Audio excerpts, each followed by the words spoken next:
Muito bem. Existe um termo da língua alemã, Zeitgeist. Talvez você já tenha ouvido falar, talvez não.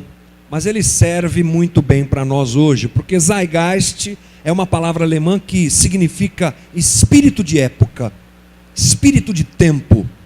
É o conjunto do clima intelectual e cultural do mundo numa certa época, ou as características genéricas de um determinado período de tempo. Você sabe que nós, como humanidade, temos aí milhares de anos de existência, e o tempo vai passando e a mentalidade do homem vai se transformando. Somos seres humanos, a carência é a mesma, a necessidade é a mesma, o pecado que nós cometemos é o mesmo, mas nós vamos adquirindo formas de pensar, jeitos de pensar, valores em uma certa época são colocados para cima, são valorizados, vão ser redundantes aqui, valores que são valorizados. Em uma certa época esses mesmos valores caem em desuso. Essa balança, esse movimento gráfico de coisas que têm importância num momento e outra deixam de ter, a gente chama de espírito de época. Então você tem épocas da realidade humana, períodos da realidade humana, em que, por exemplo, a igreja dominava tudo.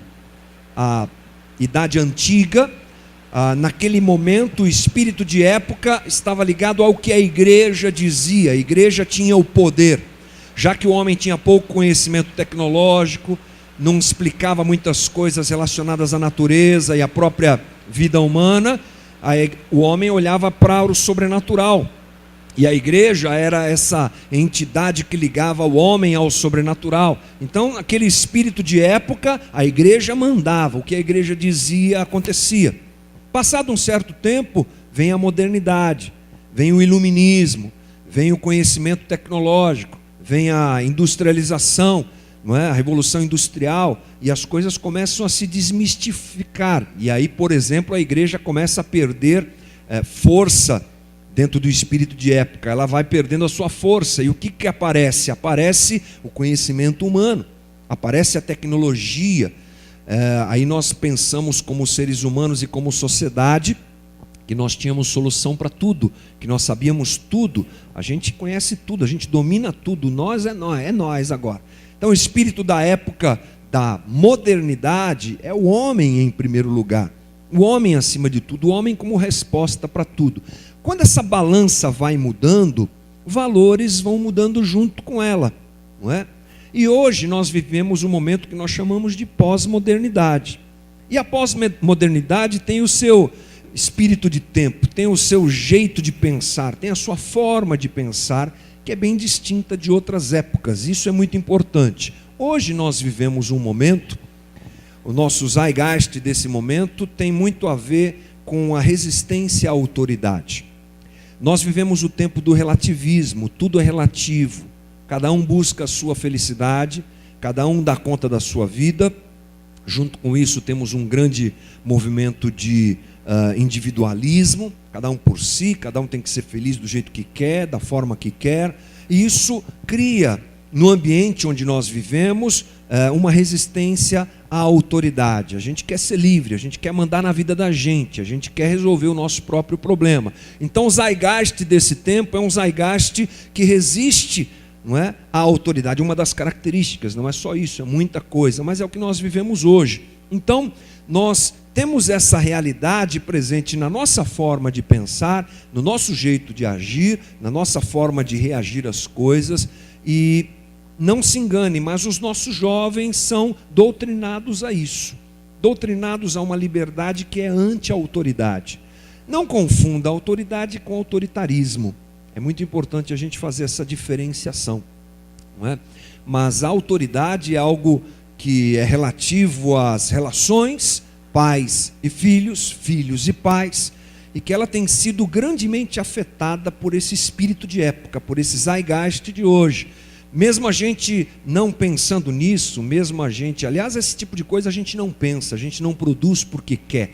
Isso entra na vida da gente, é culturalmente inserido em nós. A gente nem percebe, mas quando a gente está vivendo o espírito da época, a gente adota esses valores. E hoje, como eu disse, há uma grande resistência dentro das famílias, no caso, agora afunilando um pouco mais, por conta desse espírito de época que nós vivemos hoje. Filhos rebeldes, a gente não pode se esquecer, são característica de sociedades moral e espiritualmente falidas. Quanto mais distantes da realidade bíblica da existência humana uma sociedade se coloca, mais facilmente você identificará a rebeldia como algo presente. Porque dentro da ideia de Deus, para que a nossa existência aconteça, a ordem é uma coisa muito essencial. Deus é um Deus que transforma caos em ordem.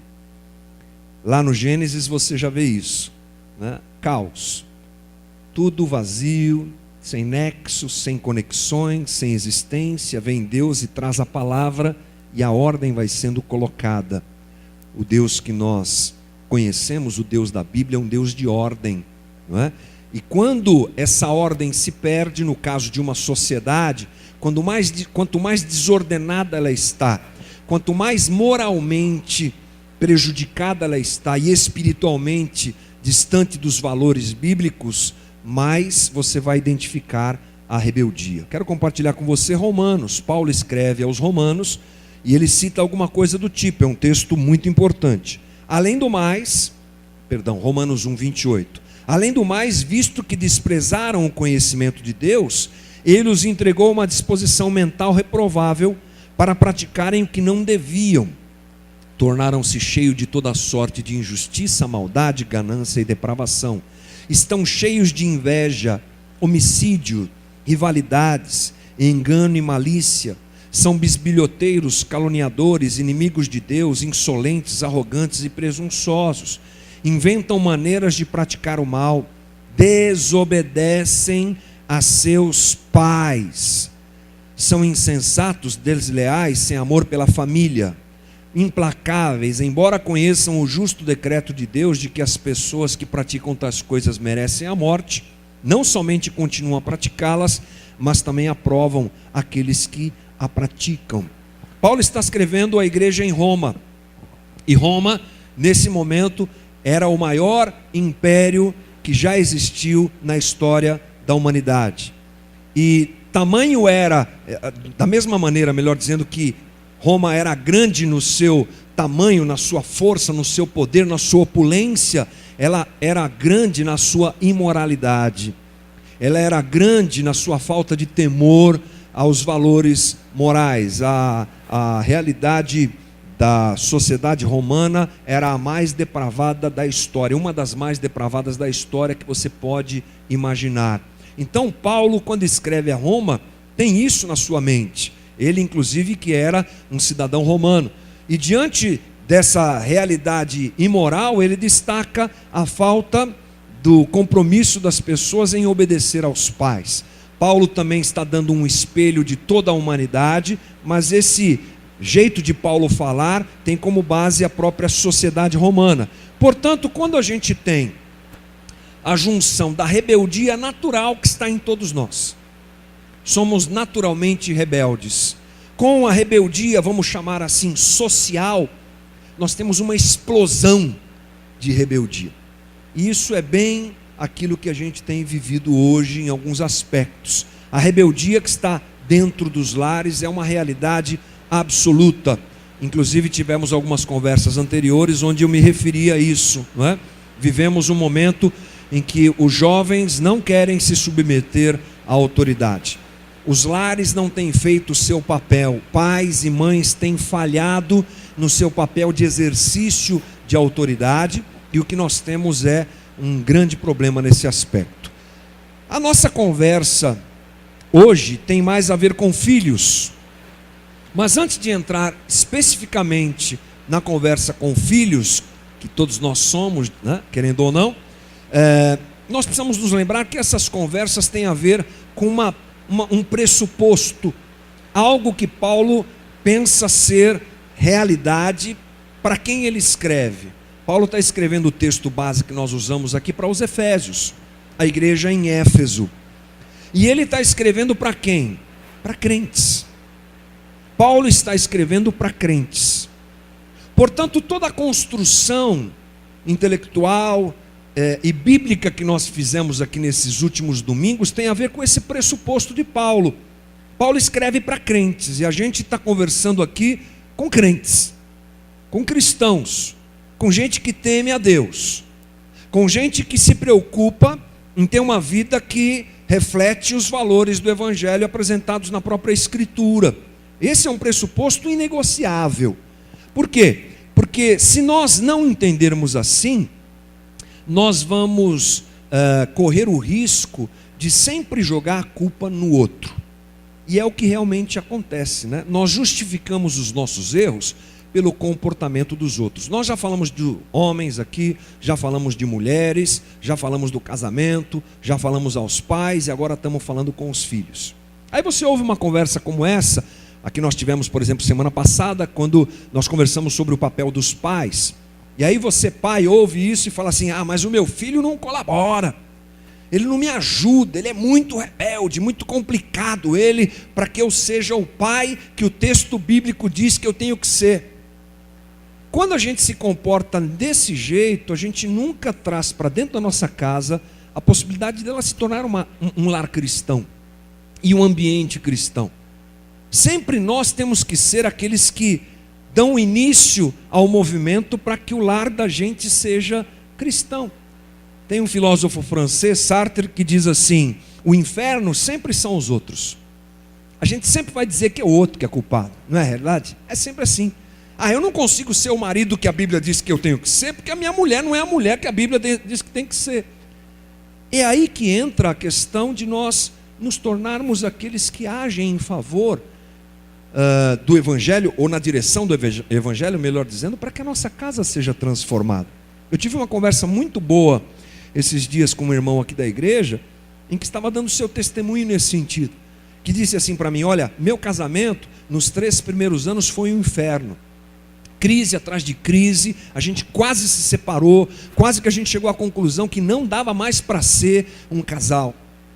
Aí ele disse assim: mas eu me convenci que eu tinha que ser o homem da Bíblia, eu me convenci de que eu tinha que dar o primeiro passo para que o Evangelho fosse uma realidade na minha vida, e comecei a me comportar como um marido que ama a esposa. E qual amor? O amor agape, o amor sacrificial. Ele foi dando esse testemunho de algumas coisas que ele foi fazendo, e o ambiente da casa foi sendo transformado, e hoje vive uma família abençoada, porque os princípios bíblicos foram abraçados. Portanto, eu começo a minha conversa dizendo para você: seja você aquele que dá a cara para bater, seja você o marido segundo a Bíblia, ainda que a sua esposa seja a mais maluca do mundo. Seja você a mulher que ama o seu marido e que vive os princípios bíblicos, a despeito do que você vai ter do lado de lá. Acontece que as nossas relações, elas sempre são, elas criam sempre uma expectativa de retorno, né? Tudo que a gente faz nesse mundo, acho que isso é mal de capitalista, né?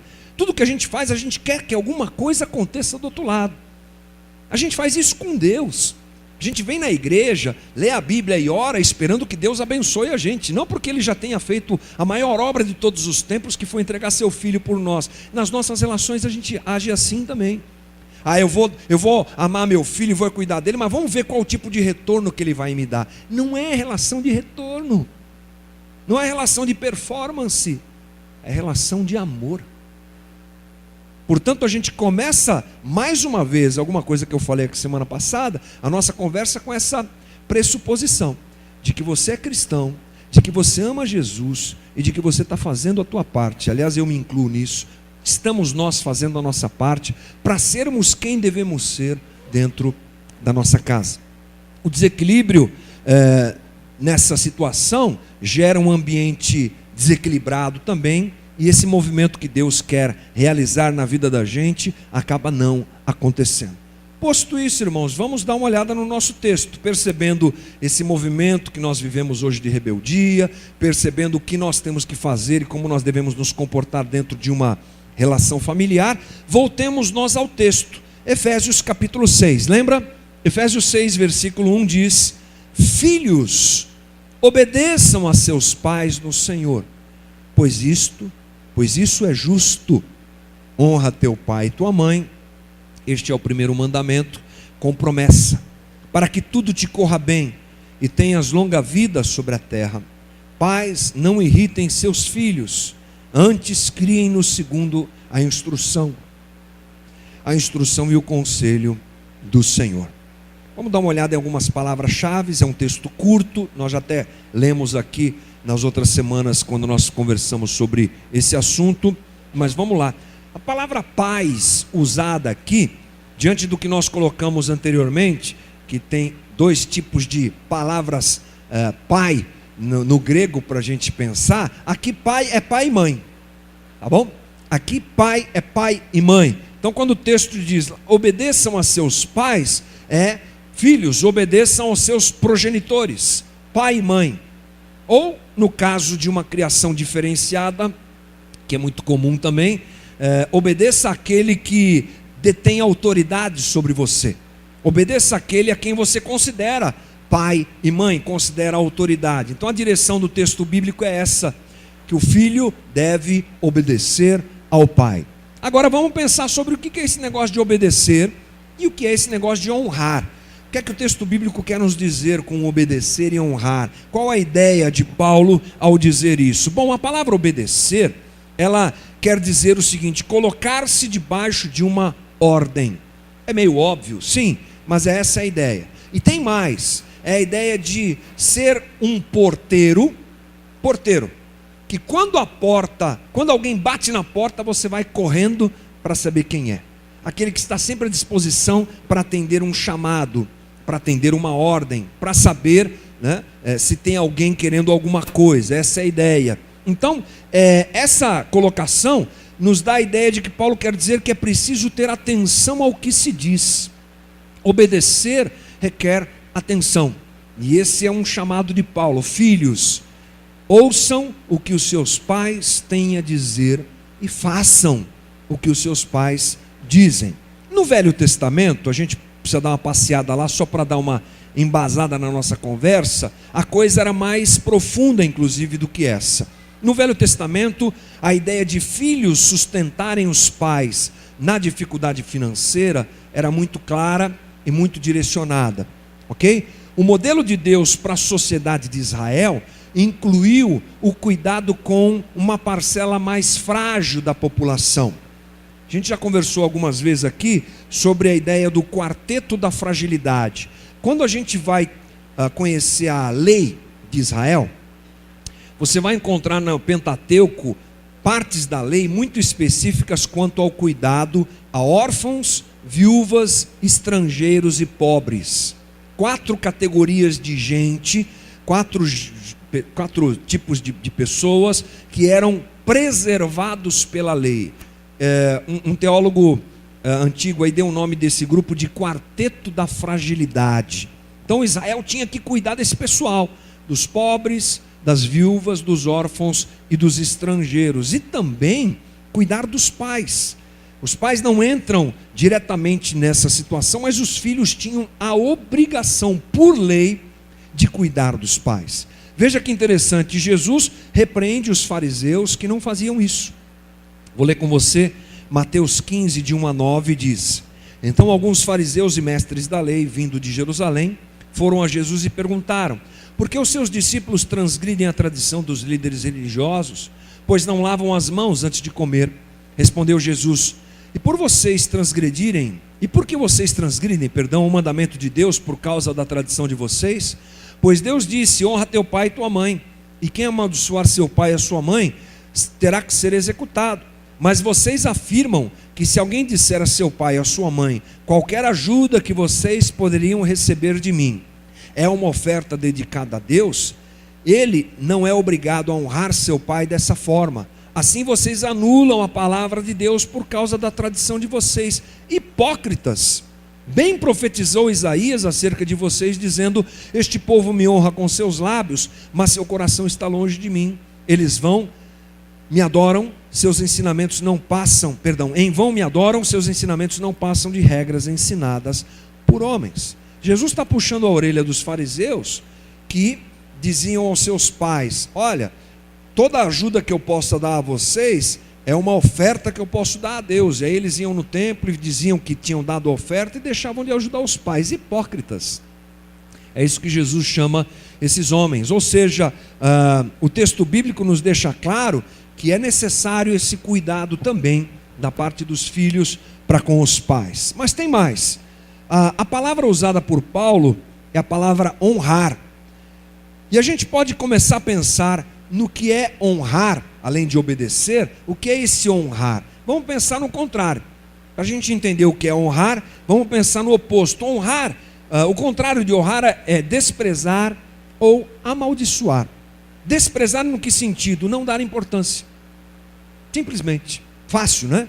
Desprezo, falta de atenção, falta de cuidado, né? Aquela coisa em que os filhos são levados a pensar que o pai não tem nada a acrescentar, que a mãe não tem nada a acrescentar, não é? Esse aí não sabe de nada. Esse tipo de coisa que a gente às vezes ouve dos nossos filhos adolescentes, né? Você não sabe de nada, pai. Como é que assim?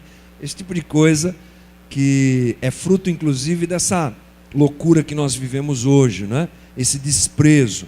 No Velho Testamento a coisa era bem forte, bem séria, e diz assim, Deuteronômio 27:16: maldito quem desonrar o seu pai e a sua mãe. Bem forte nessa questão. Mas também nós temos a ideia de amaldiçoar, ou seja, desejar o mal. Essa coisa de desonrar está ligada também a uma ideia de não valorizar e a ideia de realmente amaldiçoar no sentido de desejar o mal. Quem amaldiçoa deseja o mal, não é assim que funciona? É mais ou menos assim. A gente pode se lembrar de um texto bíblico com uma história que todos nós conhecemos, onde essa realidade está inserida na história, ainda que a gente não perceba, que é a história do filho pródigo. Quando o filho pródigo diz assim: pai, me dá o que eu tenho direito, que eu vou embora, ele está querendo dizer, segundo a tradição daquela época, olha, é melhor que se eu tivesse morrido para eu poder ter pego o que eu tenho por direito agora. Essa é a ideia do texto bíblico quando Jesus conta a parábola do filho pródigo, não é?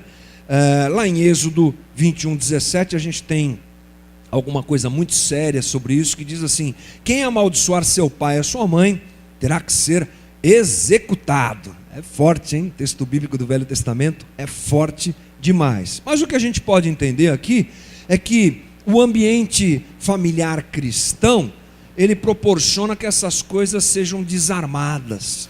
E a ideia da gente ressaltar aqui a necessidade de um ambiente onde cada um faz o seu papel, onde o pai é pai, marido é marido, mulher é mulher, mãe é mãe, filho é filho, cada um desempenha o seu papel. Esse conjunto de coisas, quando vividas na realidade do nosso lar, da nossa casa, de acordo com os ensinamentos bíblicos, vai desmontando tudo isso aqui, né?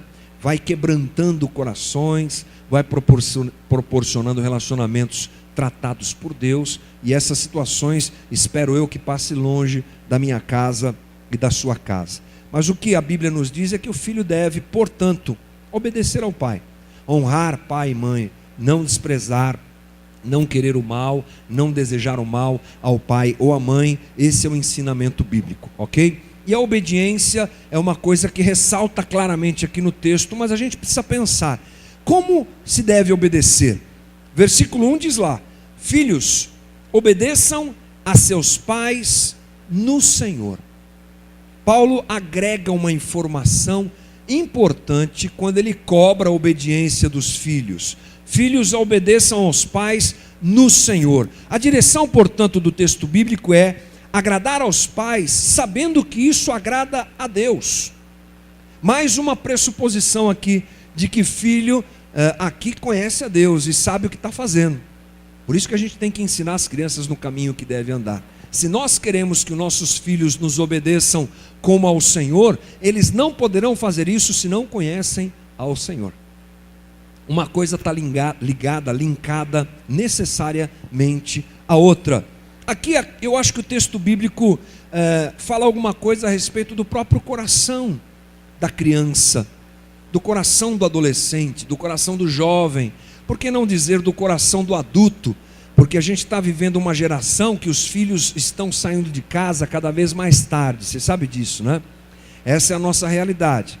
Eu tenho uns barbados lá em casa tem um de 24 anos, está lá em casa, né? E acho que vai demorar um tempinho ainda para sair. Eu com 22 já estava casado, já tinha saído de casa. E essa é uma realidade social que nós não podemos descartar. Ou seja, pai, mãe, preste atenção que você vai conviver muito mais tempo com os teus filhos do que a geração anterior a você. Isso é uma realidade que nós temos para viver. Causada pelo quê? Por uma série de fatores. Talvez o primeiro deles é que a exigência de qualificação profissional hoje é cada vez maior. Na minha época você fazia lá o colegial, já dava para arrumar um emprego. Eu mesmo vivi isso. Fiz o colegial técnico, fui trabalhar. Trabalhei em boas empresas, trabalhei no banco, tal, tranquilo. Hoje, o cara tem que ter uma faculdade e uma só já não é mais suficiente. 2 graduações, pós-graduação, MBA, tem que falar inglês, tem que fazer isso, tem que fazer aquilo. Ou seja, a estabilidade financeira dos nossos filhos está mais longe de acontecer em termos de tempo, né? Há mais esforço para se fazer, faz com que eles fiquem mais tempo em casa, não é? E a gente tem que aproveitar esse tempo para dirigi-los ao Senhor, porque se eles conhecerem ao Senhor e o coração deles forem do Senhor, e nós fizermos o nosso papel de encaminhadores dos nossos filhos a Jesus e à cruz, se esse valor tiver no coração deles, não tenha dúvida de que isso vai se reverter na nossa própria relação, na tua própria relação com os teus filhos. Isso vai se convergir, vai se apresentar, vai se manifestar também.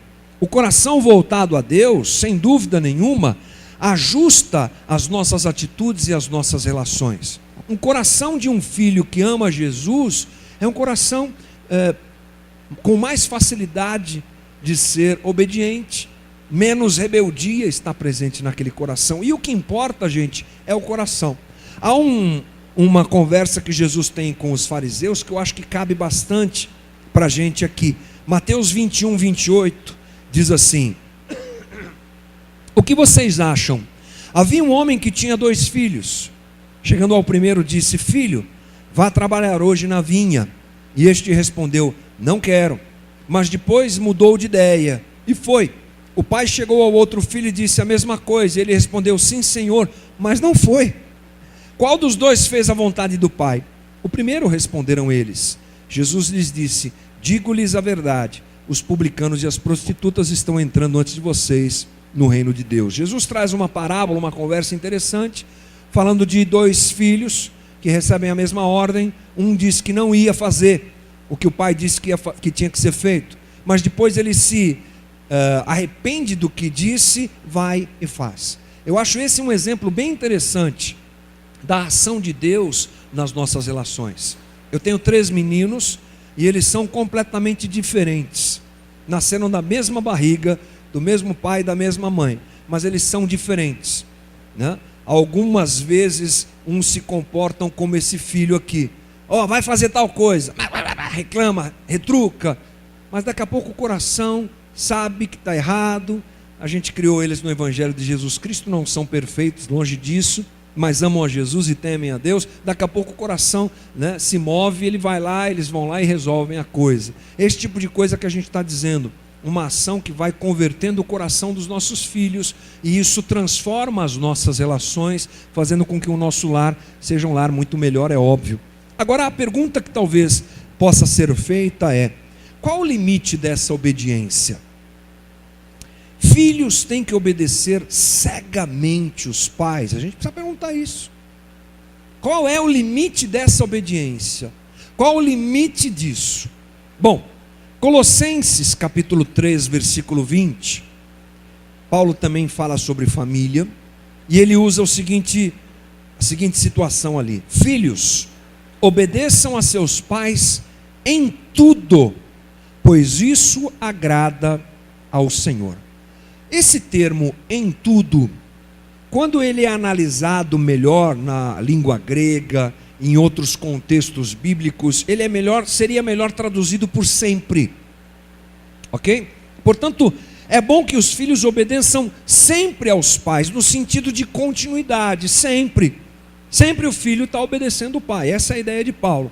Paulo parte do pressuposto de uma família cristã, e de uma família em que os pais não pedirão coisas indevidas aos filhos. Então, isso cabe muito bem.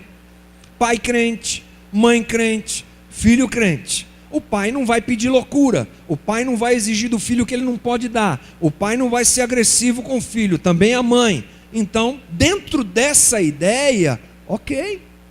Se não se pede aquilo que não se pode fazer, tudo que se pedir pode ser feito. E aí Paulo diz, então, continue. Essa é a ideia de Paulo. Agora, lembrar que esse é um movimento que acontece dentro de um lar cristão. Deve ser assim, dentro de um lar cristão. Voltamos ao começo da nossa conversa. A pressuposição de que Paulo está falando com gente crente, que ama Jesus e que o seu lar reflete isso. Mesmo diante das ondas sociais de rebeldia, os filhos, diante dessa realidade, onde os pais só pedem ou pedem aquilo que é coerente, exigem dele aquilo que é coerente, então, mesmo diante da loucura, por exemplo, que a gente vive hoje, onde os filhos são educados socialmente a não obedecerem os pais, Paulo está dizendo, não, obedeçam os pais, sempre obedeçam os pais, temam a Deus e obedeçam os pais. Mas essa é uma obediência cega? Qual é o limite dessa obediência? Essa é uma questão ética difícil da gente pensar. Por quê? Porque as culturas se diferenciam por questões éticas. Existem diferenças culturais, até mesmo entre nós. Se a gente tiver uma conversa aqui, você vai ver que culturalmente nós temos formas de viver distintas. Ok? Tem lares que apresentam um jeito de ser, um jeito de viver, um jeito de se comportar diferente de outros. Aquilo que é exigido em um lar, para outro é um absurdo, mas para aquele lar é comum, é normal. Por isso que essa conversa não pode ser fechada completamente, mas a gente pode pensar um pouco sobre ela. Culturas que se diferenciam são base para a gente pensar sobre isso. Por exemplo, os orientais. Os orientais são muito mais rígidos no seu comportamento, na sua performance. Você sabe que existe uma cobrança absurda em cima dos japoneses, por exemplo, quanto à questão da honra. É uma nacionalidade e uma cultura que preza muito sobre isso. Lá na Coreia do Sul, você tem uma grande nação hoje, muito moderna, muito vista por todos nós, né? Observada por nós, e há uma cultura muito forte quanto ao desempenho escolar das crianças, que inclusive essa cobrança chega a gerar, quando uma criança, um jovem não vai bem no seu desempenho escolar, alguns se suicidam. Se o meu filho se suicidasse por tirar nota baixa, irmão, Jesus amado, né? Não é a nossa realidade, mas lá é assim. Então qual é o padrão? O padrão é a percepção dos valores culturais e como é que eles se encaixam na nossa vida. Agora, há um conceito bíblico, e a Bíblia tem um negócio chamado ética. Tem uma coisa chamada ética bíblica, que a gente precisa entender. Quando dois mandamentos bíblicos se conflitam, o maior deles deve prevalecer. Então pensemos o seguinte: os pais dão ao filho uma ordem, e essa ordem que vem dos pais é muito séria, recebida pelo filho, mas vai se contrapor a uma ordem bíblica. Quem o filho deve obedecer? Quem é que tem mais valor? Qual ordem tem mais valor? E essa é uma realidade que pode acontecer, porque ainda que a gente esteja falando com o pressuposto de que estamos conversando com cristãos, às vezes essa não é a tua realidade completa, não é? Mas vamos dar uma olhada, por exemplo, o que aconteceu com os apóstolos. Diz assim, Atos 5:27. Tendo levado os apóstolos, apresentaram-nos ao sinédrio para serem interrogados pelo sumo sacerdote, que lhes disse: demos ordens expressas a vocês para que não ensinasse nesse nome. Todavia vocês encheram Jerusalém com a sua doutrina e nos querem tornar culpados do sangue desse homem. Pedro e os outros apóstolos responderam: é preciso obedecer antes a Deus do que aos homens. Olha que interessante. Os apóstolos estavam pregando o evangelho, fazendo uma bagunça santa lá em Jerusalém. Eles são chamados pelas autoridades que dizem para eles: não preguem, vocês não podem pregar. Qual é a resposta de Pedro? A gente vai pregar, porque importa obedecer a Deus do que a homens. Mais importa obedecer a Deus do que a homens. Portanto, entre o mandamento dos homens e o mandamento de Deus, a gente escolhe o mandamento de Deus. Agora, isso não é uma coisa para ser utilizada de forma errada, não é uma coisa que deva colocar filho longe de pai. Isso tudo envolve sabedoria, né? Então tem filhos que abandonam os pais para se enfiar dentro da igreja. Isso é um perigo. Porque a minha autoridade espiritual lá na igreja falou que se eu não for na vigília, aí vai ser um problema, eu vou estar em pecado, Deus não vai me amar. Mas espera aí, não é assim que funciona. Calma lá, take it easy, relax, calma. Nós estamos falando de valores bíblicos e não de uma ordenança humana dentro de um contexto religioso. Mas isso é muito sério, porque às vezes essa manipulação do próprio texto bíblico, do próprio evangelho, coloca filhos contra pais. E nós, como filhos, me coloco agora como filho, temos que honrar nossos pais e obedecer a eles, ok? Mas essa é uma realidade que a gente pode eventualmente se deparar com ela, né? A pregação do evangelho, quando ela é proibida, por exemplo, puxa vida, aí não dá, né? Vai pregar o evangelho, vai falar de Jesus. Esse valor é muito maior, muito mais profundo do que uma ordenança humana. E nós temos histórias cheias de exemplo. Na própria história da igreja nós temos muitos exemplos nesse sentido, mas aqui não pode se fazer bagunça e utilizar-se isso de maneira errada. O mesmo princípio bíblico se apresenta e se aplica nas realidades humanas. Ou seja, pais devem ter cuidado com as suas ordens.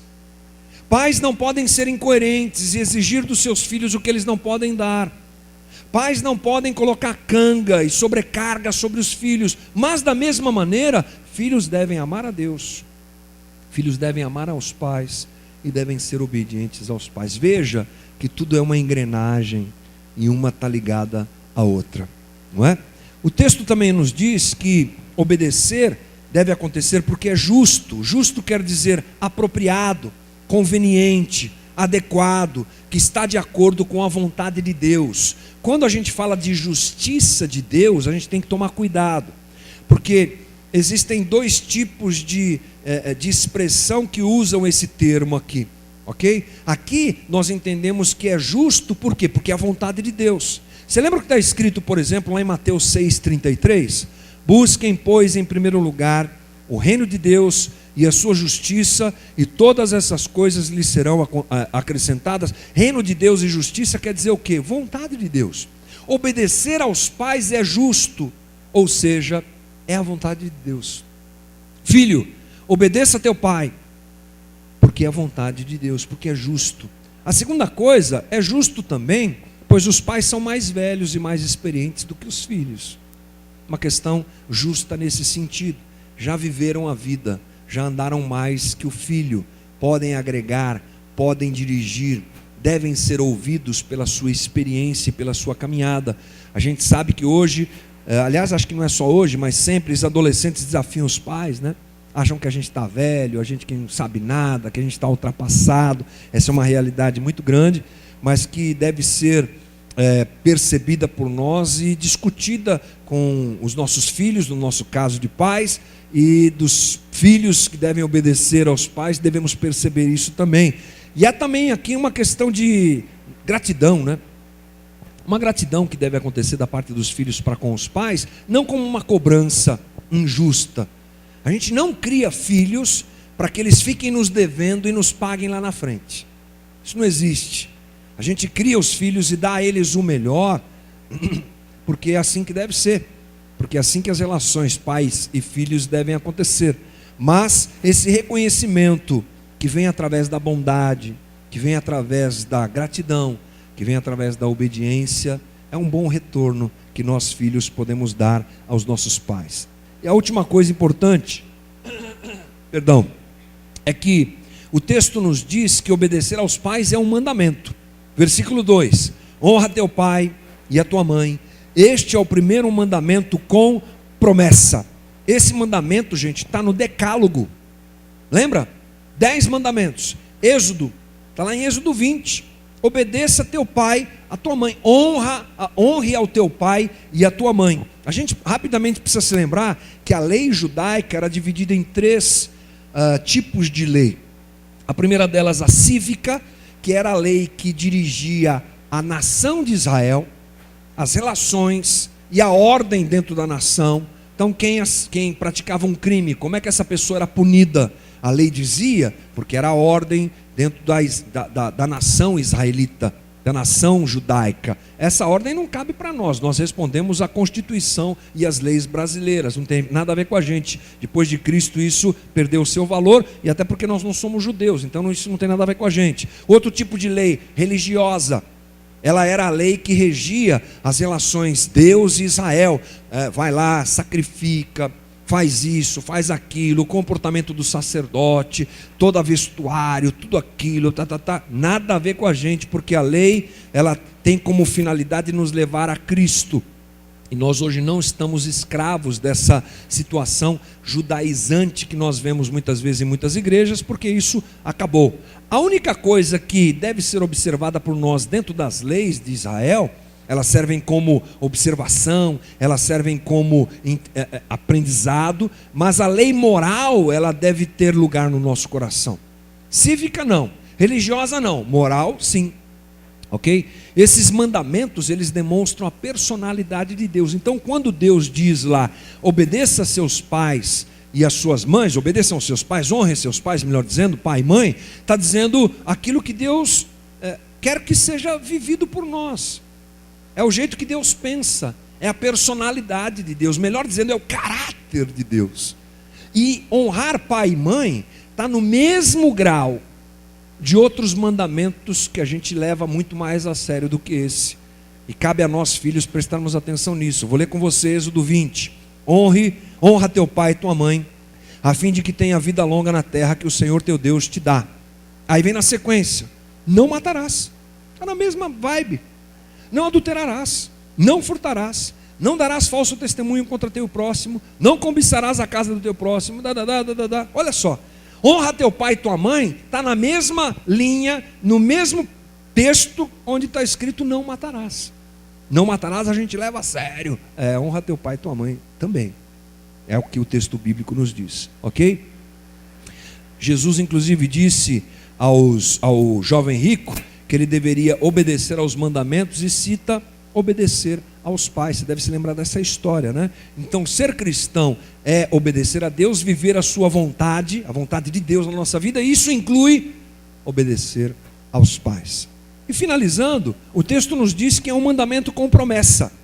De novo, versículo 2, honra teu pai e tua mãe, esse é o primeiro mandamento com promessa, para que tudo te corra bem e tenhas longa vida sobre a terra.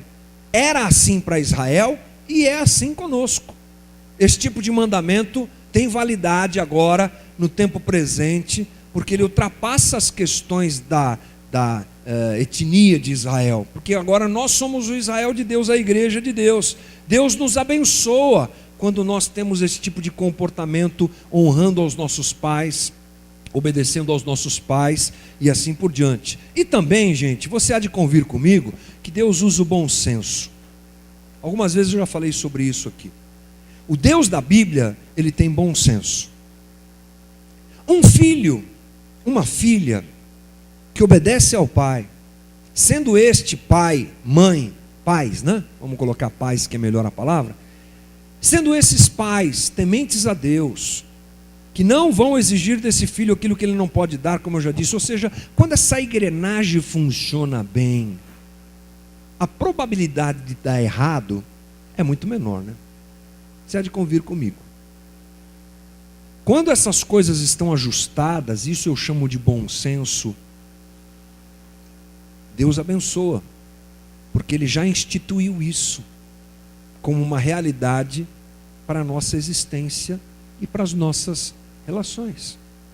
Viva assim, porque é melhor. Obedeça a teu pai, porque é melhor. Vai fazer bem para você. Ame o teu filho, Não provoque a ira do teu filho, porque é melhor assim. Seja um marido segundo os valores bíblicos, porque é melhor. Seja uma mulher segundo, porque é melhor. Às vezes a gente acha que é um misticismo. Se eu obedecer meu pai, o anjo vai me visitar de noite e a bênção de Deus virá sobre mim sem medida. Espero que venha, mas é muito mais do natural do que a gente imagina, porque o natural pertence a Deus, porque as boas relações são a vontade de Deus, porque é assim que a gente vai desenvolvendo a nossa vida, com o pé no chão. As nossas relações não acontecem no etéreo, elas não acontecem no céu, elas não acontecem no mundo espiritual, elas acontecem aqui e agora. Você vai sair daqui, vai para a tua casa, vai colocar o pijama, comer alguma coisa, assistir os gols do Fantástico, sei lá o que é que você vai fazer, e vai se relacionar com a tua família. E amanhã você vai acordar cedo e você vai trabalhar. Essa é a vida de nós todos aqui debaixo do céu. Vivamos, portanto, a nossa vida aqui debaixo do céu, vivendo e praticando esses princípios bíblicos, porque eles vão acrescentar a vontade de Deus, boa, perfeita e agradável, e a bênção de Deus vai estar na nossa casa, em nome de Jesus. Que Deus mude o nosso coração. Portanto, fechando a nossa conversa, sugiro aos filhos que fujam dessa falsa liberdade que é pregada hoje. Fujam disso. Submissão é um valor bom para as nossas relações familiares. Viver o Evangelho na prática das relações é o desejo de Deus. E buscar o fruto do Espírito como sinalização de uma transformação real na vida da gente é fundamental. Fundamental. Nós cristãos cremos que a gente não está tão bom hoje como a gente pode ser amanhã. Evangelho não é moralidade. Evangelho não é a vivência de uma moralidade segundo regras e normas, mas o Evangelho leva a gente a ser melhor. Perceber o amor de Deus por nós, o sacrifício de Cristo na cruz, perceber a obediência plena de Jesus ao Pai, um outro ponto que caberia aqui na nossa conversa, não é? Olhando para Cristo, quem eu vejo? Alguém que obedeceu a Deus, obedeceu ao Pai. A minha vontade é fazer a minha comida é fazer a vontade do Pai, disse ele lá em João. Não é? Um filho completamente obediente. Quando a gente olha para Cristo e a gente vive o Evangelho, a gente vai se tornando gente melhor, seres humanos melhores. O caminho inverso não funciona no Evangelho. Querer ser melhor para agradar a Deus não funciona. Não é assim que eu chego perto de Deus. Eu chego perto de Deus percebendo como eu sou ruim, como eu sou miserável, como eu sou um péssimo filho, mas eu reconheço que Jesus me ama assim mesmo, e por conta desse amor eu vou retribuir isso a Ele e as minhas relações, sendo transformado por esse Evangelho e pela ação de Deus na minha vida. Que Deus nos ajude nisso, irmãos. Amém? Que Deus nos faça bons filhos, que Deus nos faça bons pais, e que Deus nos abençoe, e cada família aqui da casa seja altamente transformada e abençoada em nome de Jesus. A gente vai tentar fazer a nossa parte como comunidade. Estava hoje de manhã aqui no Conhecendo a Casa, explicando para as pessoas muitas coisas sobre a comunidade. E uma delas é que nós queremos ser agentes proporcionadores da transformação das pessoas que vêm na comunidade. Então, uma boa notícia para te dar, que daqui a pouco nós vamos começar um trabalho com casais, retomar o nosso trabalho com casais aqui na casa. E a gente espera que seja mais um passo para as famílias serem transformadas, as pessoas serem transformadas à luz do Evangelho. Tem agora o CR funcionando às terças-feiras. A gente está muito feliz com o que está acontecendo, e que todo esse clima, todas essas ferramentas nos joguem para a cruz, nos coloquem de joelhos diante de Jesus, e a gente diga: vou viver o Evangelho de Jesus Cristo o máximo que eu puder, em nome de Jesus. Amém, gente? Vamos ficar de pé e vamos orar, por favor.